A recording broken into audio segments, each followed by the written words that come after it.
18 தொகுதிகளிலும் அன்புமணியின் துரோகி கும்பல் தோற்கடிக்கப்பட வேண்டும் என்று பாமக நிறுவனர் ராமதாஸ் வலியுறுத்தியுள்ளார்.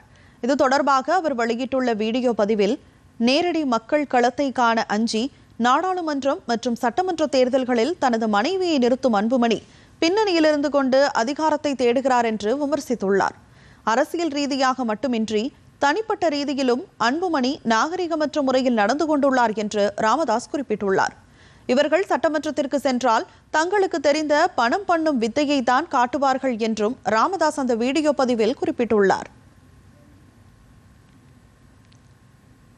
நான் மக்களுக்கு சொல்லுவேன், இந்த துரோக கூட்டத்துக்கு நீங்கள் வாக்களிக்காதீர்கள். ஏனென்றால் இவர்களுடைய நோக்கமே மக்களுக்கு சேவை செய்வதல்ல. அதிகாரம் கையிலே வரும்போது பணம் பண்ணுவதுதான் இவர்களுடைய வேலை. அதனால தயவு செய்து இவர்கள் நிற்கின்ற 18 தொகுதி என்று நினைக்கிறேன், அந்த தொகுதியில் நிற்கிறவர்களுக்கு அந்த துரோக கூட்டத்திற்கு வாக்களிக்காதீர்கள். இவர்கள் முதலிலே சட்டமன்றத்திற்கு செல்லும் போது சென்று அங்கே எதையும் இவர்கள் செய்ய போவதில்லை.